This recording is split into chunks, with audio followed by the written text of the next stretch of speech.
Assalamualaikum warahmatullahi wabarakatuh. Perkenalkan, nama saya Fatima B dengan NIM 2265000.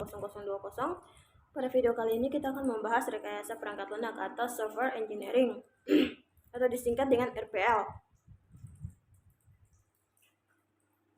Sejarah software engineering. Istilah software engineering digunakan pertama kali pada akhir 1950-an dan awal 1960-an.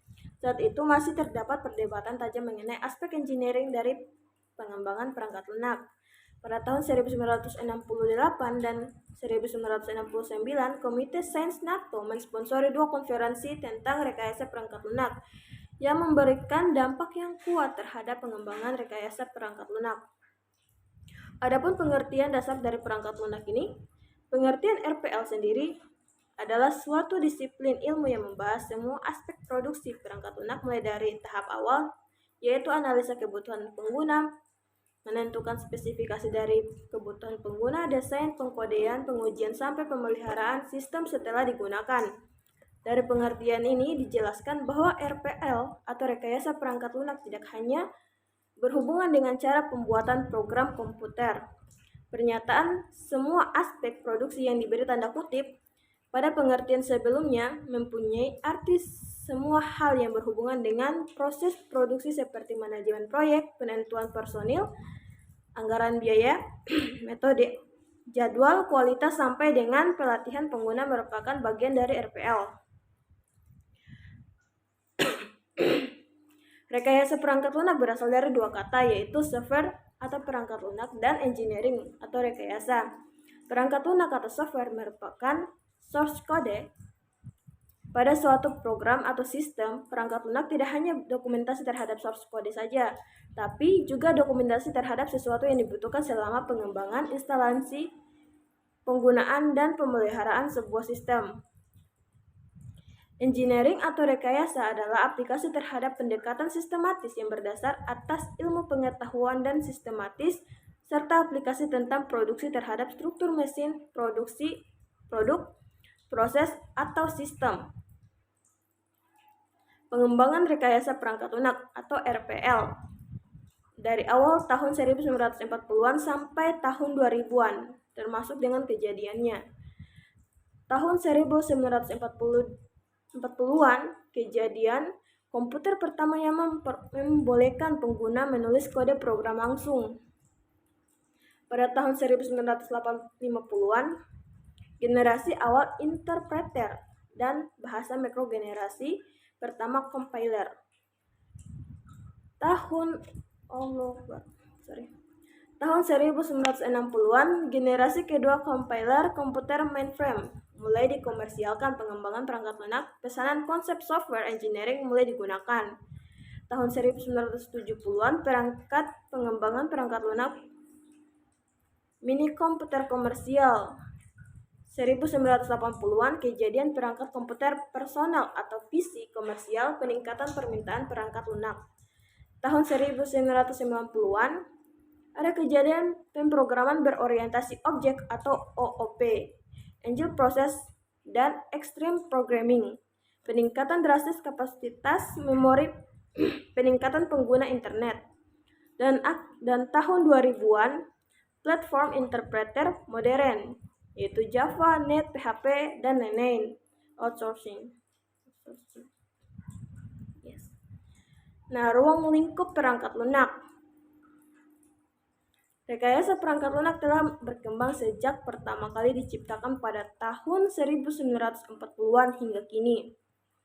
Fokus utama pengembangannya adalah untuk mengembangkan praktek dan teknologi untuk meningkatkan produktivitas para praktisi, pengembangan perangkat lunak, dan kualitas aplikasi yang digunakan oleh pemakai.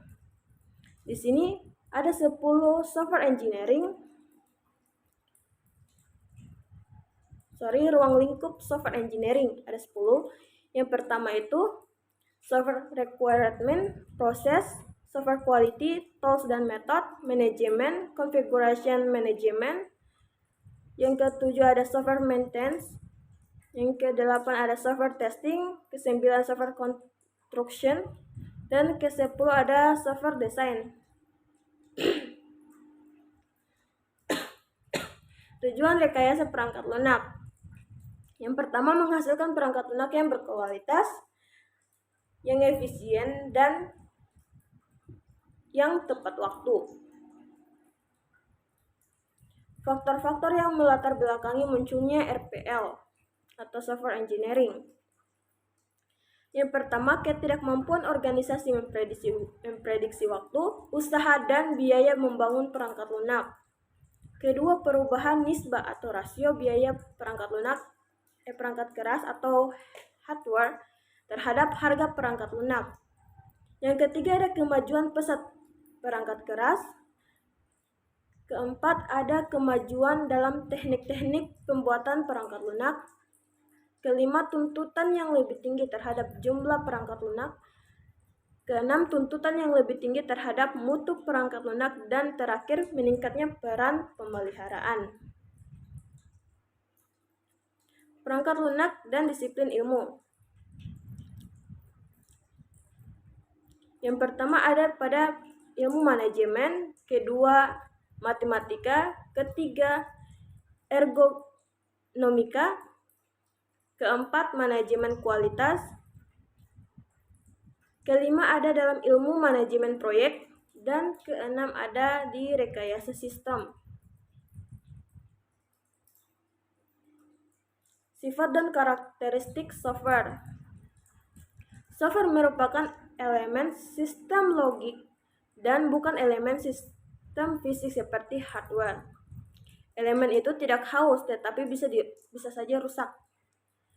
Elemen software itu direkayasa atau dikembangkan dan bukan dibuat di pabrik seperti hardware.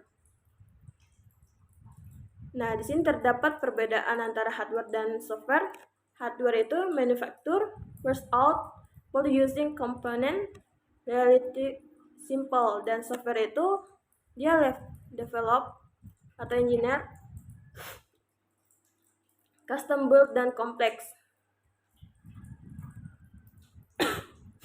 Kategori perangkat lunak secara umum. Ada 7 perangkat lunak sistem, sekumpulan program yang ditulis untuk melayani program-program yang lain seperti compiler, editor, dan utilitas program file, pengatur file. Yang kedua ada perangkat lunak real time, program-program yang memonitor atau menganalisis atau mengontrol kejadian dunia nyata pada saat terjadinya real time event. Yang ketiga, perangkat lunak bisnis, yaitu memproses informasi bisnis seperti payroll, inventory, dan lain-lain. Keempat, perangkat lunak teknik dan ilmu pengetahuan, yaitu ditandai dengan penggunaan algoritma number crunching. Kelima, embedded software, yaitu produk yang ada dalam read-only memory dan dipakai untuk mengontrol hasil dan sistem untuk keperluan konsumen dan pasar industri.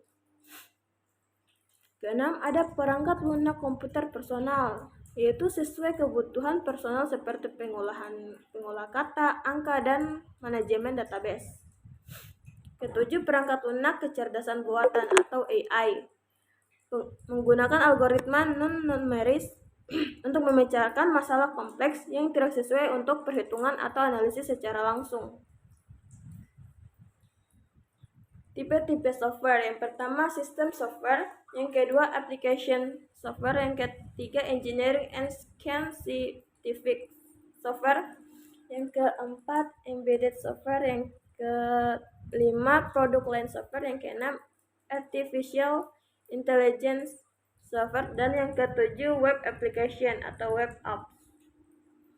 Oke, sekian dari saya. Lebih dan kurangnya mohon dimaafkan. Assalamualaikum warahmatullahi wabarakatuh.